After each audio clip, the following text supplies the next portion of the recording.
with Rico and Kayla is about to go live online. Catch All Out Monster hit music, All Out celebrity interviews, All Out showbiz and sports news, All Out fun, an exclusive on the Monster. Catch the stream on the Monster Facebook page at RX931, the Monster YouTube channel at RX931, and twitch.tv/Monster RX931. Your All Out hosts, Rico Robles and Kayla Rivera. Stand by and enjoy the program.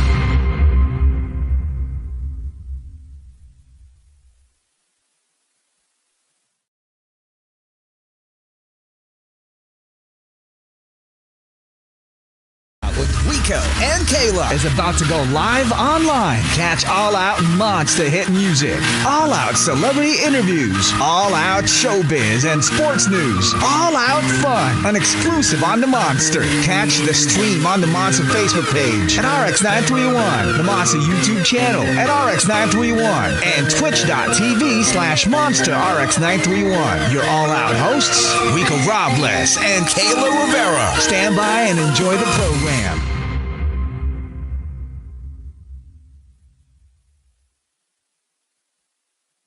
Hey, it's Monster RX93.1. You know how we do it. It's all out once again. It's a fantastic Friday. What's up, Kayla? Hey, Rico. Happy Friday. You ready? You ready? You know, last time we had him on the show, we were rolling off cookies in each other's cheeks as we were playing in our station. This time around, he is back with a new track. Ladies and gentlemen, on the show, welcome back, Ruel. Hey, what's up, Ruel? Hey, Ruel. How are we doing, guys? Hey, great. yeah, I know. But last time we had a wild time, and now I'm back. It's been a hot minute, and yeah, I'm happy to be back. So, are you on tour now? You're currently on tour, or is it just on vacation? Kind of on tour, I suppose. It's a work trip. That's what but I'm not necessarily on tour. I came to Singapore just to do a couple shows and just kind of see a bunch of people and kind of hang out a little bit. So kind of half vacation, half tour. Awesome. I mean, how are the shows going? I mean, it's just probably so nice to be back doing these live shows. How has it been so far in Singapore?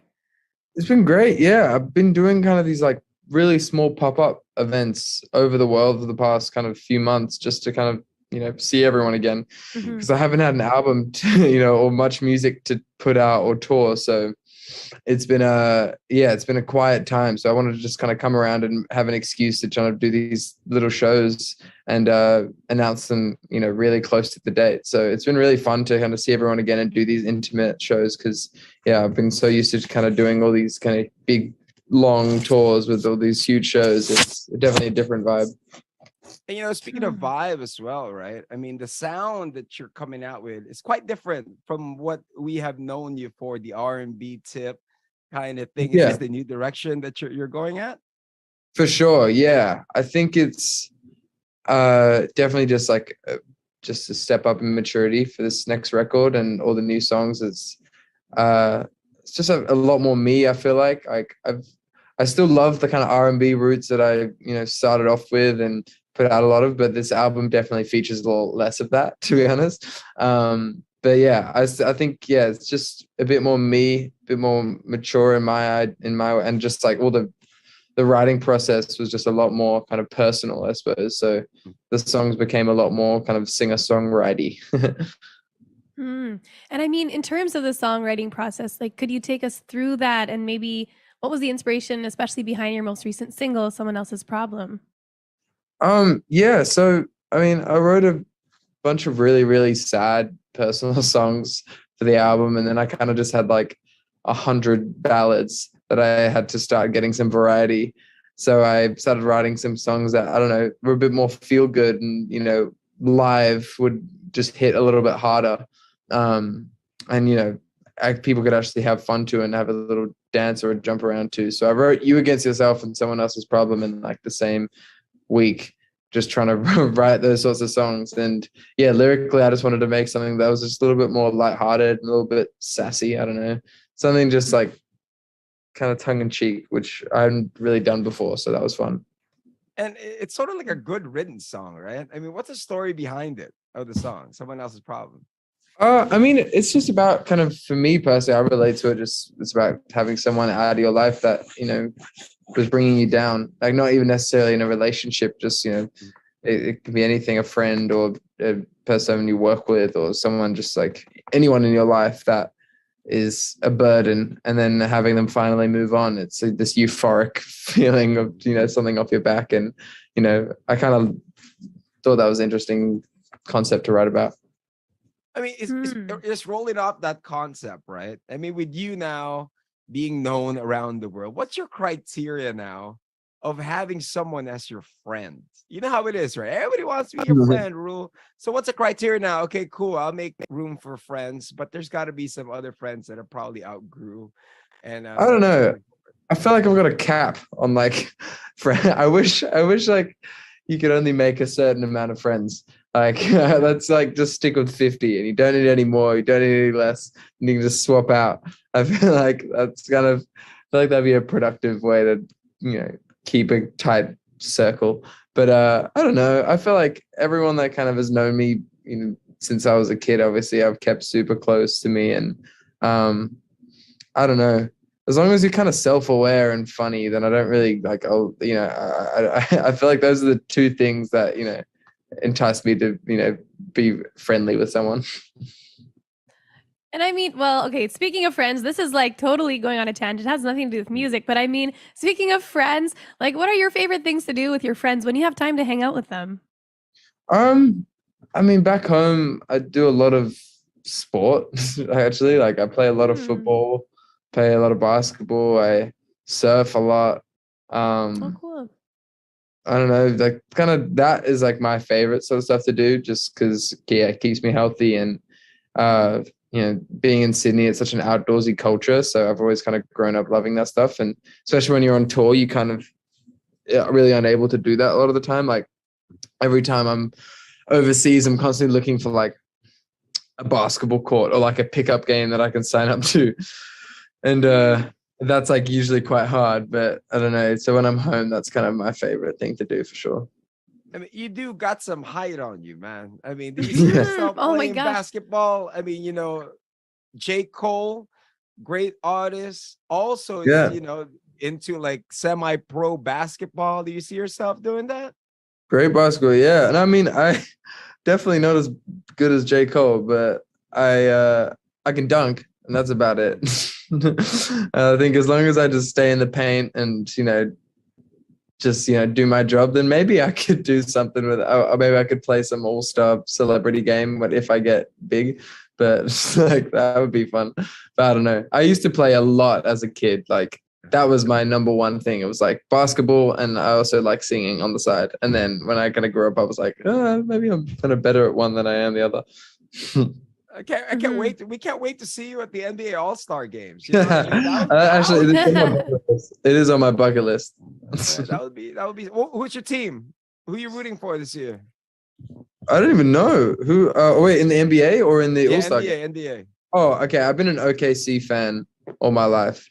I think just Russell Westbrook, seeing him when I was like in year 8, and I was just obsessed with him and the way he played the game. And then as soon as he left OKC, I kind of stopped supporting NBA.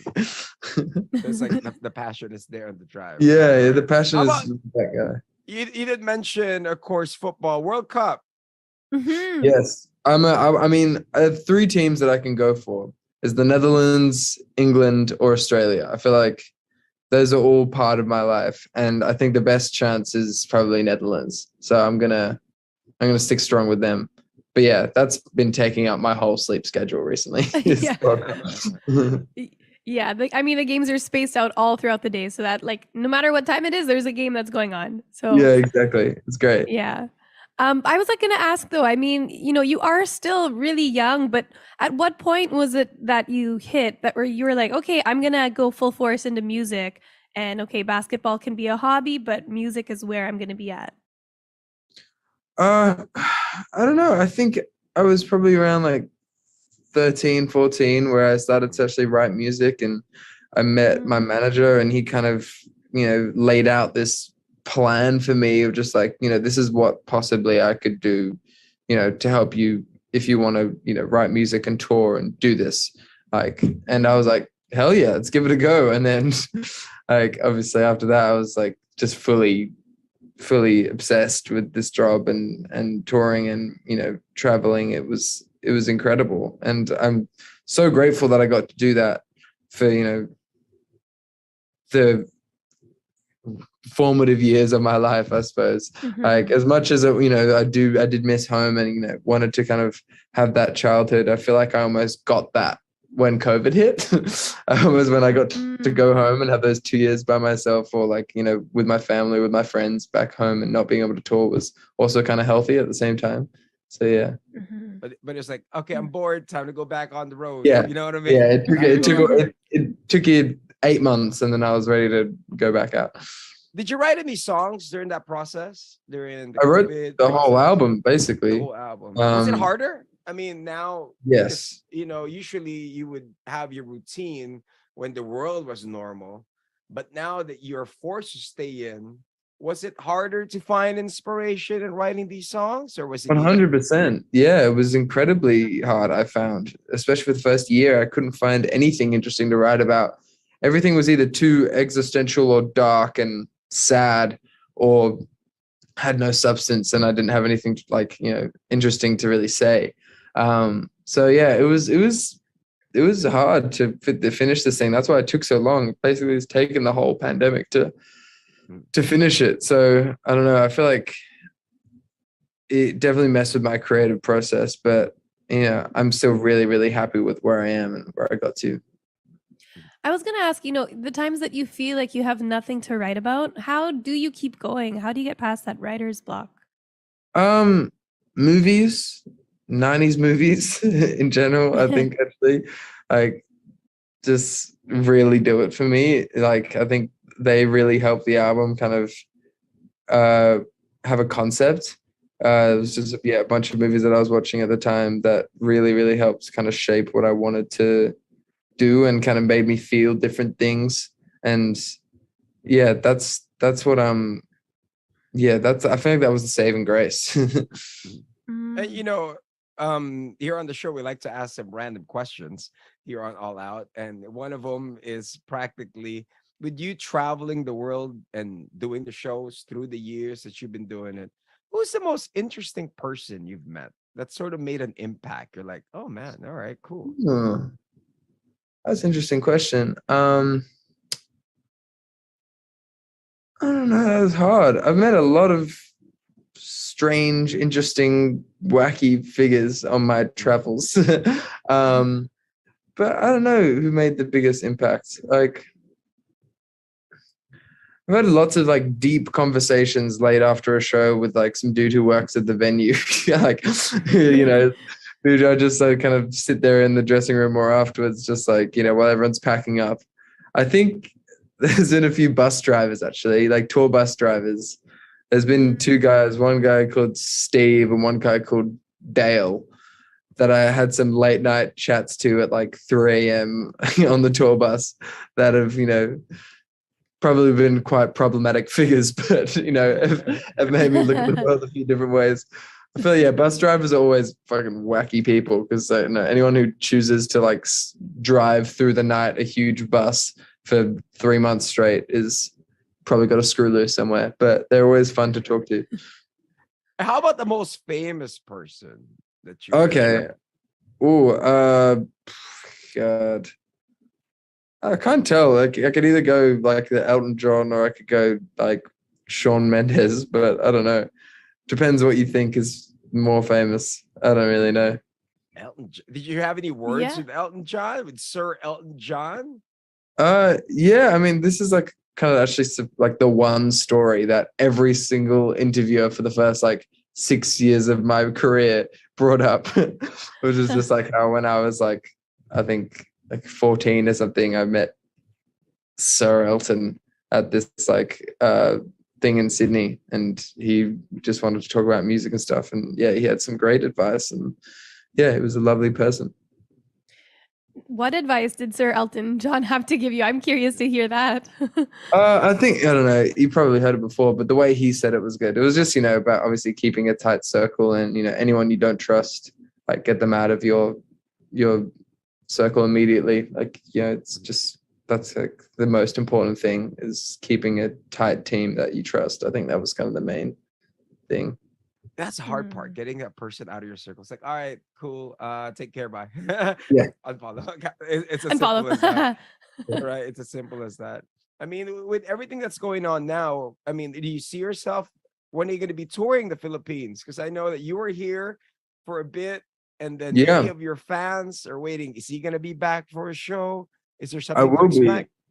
for sure. Next year, I'm going to be coming back to, I'm going to go all around Asia, because I canceled I think it was like the first tour that was canceled because of COVID. I'm pretty sure it was my Asia tour at the start in January 2020.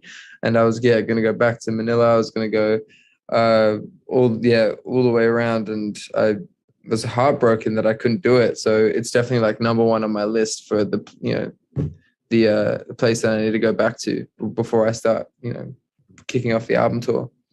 And, they do say the whole 2020 made a lot of people realize things about life, right? Yeah. So for you, what were the things that you realized that you're like, all right, cool, maybe I don't need 1,000 pair of shoes, or one of those things. Definitely did not realize that. But I think I became a lot more certain about the artist that I wanted to be and the music that I wanted to make. It was so important to me to have that time just to reflect on what I'd achieved and the artist that I was becoming, or the music that I was making. And I think when I got to kind of step back and just start again a little bit, it was super healthy for me, and I kind of became a lot more certain in every sense of the word in every part of my life. I was just like, which I think just comes with maturity, and like when you get older and you kind of start to become an adult, you start to kind of know what you want more than ever. So yeah, that was pretty great. And I mean, in terms of like this newest album that you've put out, and with you being more certain about your sound and maybe the messages that you're sharing, what exactly is it that you want your listeners to take away from this album? A specific message or feel? To be honest, I think if I was to give one single message and one feeling, that would be kind of doing it justice. I don't know. It would just because there's so much different. I don't know. There's so many different emotions, obviously, that you feel listening to the record. There's from just like existential dread to just like a small breakup to just like a blip in time, like a one day sort of thing. So I don't know. It's just trying to relay every single emotion that I felt over those last 3 years and trying to say it in a different way. And I hope people relate to it in different ways. But yeah, I think it takes people on just like a bit of a story. That's what I want. The thing, especially with someone else's problem, right? I was hearing a lot of palm mutes in the guitar, and it had a whole rock outfit to it. And you go in your stash a little bit, your hair. Yeah. Like, are you listening to Kurt Cobain? Who are you listening to lately? Kurt, for sure. I mean, like I was listening to a lot of Jeff Buckley. I was listening to a lot of Beatles as well. I don't know. It was kind of like this kind of folk singer-songwriter indie rock thing that I was getting really, really into over COVID. I kind of like stopped listening to rap and R&B for some reason. I'd only listen to that for like my whole life. And then I was like, hold on, I'm just going to stop that and just try and find, and kind of open up my mind to these different kind of genres that I haven't really dived into. And it changed my like perspective on songwriting. I just felt so much more for some reason. And how did your managing team, when you brought out the new tracks, you're like, oh, this is different? Yeah, they weren't super stoked. They were just like, oh, okay, yeah, this is interesting, this is new. But no, they were super supportive. And like when I kind of gave it context and started writing more songs and giving it all a bit of a story and showed the place that I thought it would fit, they were all really into it. And the holiday season, of course, we wish we had more time with you, but the holiday season is upon us. Yes, it is. What's your plan for Christmas, for New Year's? Well, my whole family's leaving me. My whole family every single person in my family is going somewhere else, a different country. For this is like the first Christmas I'll ever have, like I think, without my family. So I'm gonna be in at home in Sydney for the most of summer. So I think I'll just have a bit of time off before everything kicks off with the album, and yeah, that's about it. That's all I've got planned. They're like, Ruel, it's our turn to leave. Yeah. You're always leaving us. Now we made Exactly. plans. Exactly. It's crazy. I can't believe it. And also, before we end our interview, is there a message you'd like to send out to the monsters, your fans here in the Philippines? Yes, just like thank you for sticking with me. It's been so long. It's been over like what 3 years, over 3 years or something, since I've been able to see you guys and play live, and I've only put out a handful of songs. So yeah, I just really appreciate you guys sticking with me, and I'll be there next year if you just hold on a little bit longer, we will all be back together and reunited. And yeah, I love you all. Thank you for listening to my music and support. And of course, is there going to be a new album as well that's going to come out? Yes, yeah, that's the plan. All right, is it gonna be louder? You're gonna have distorted guitars? All that?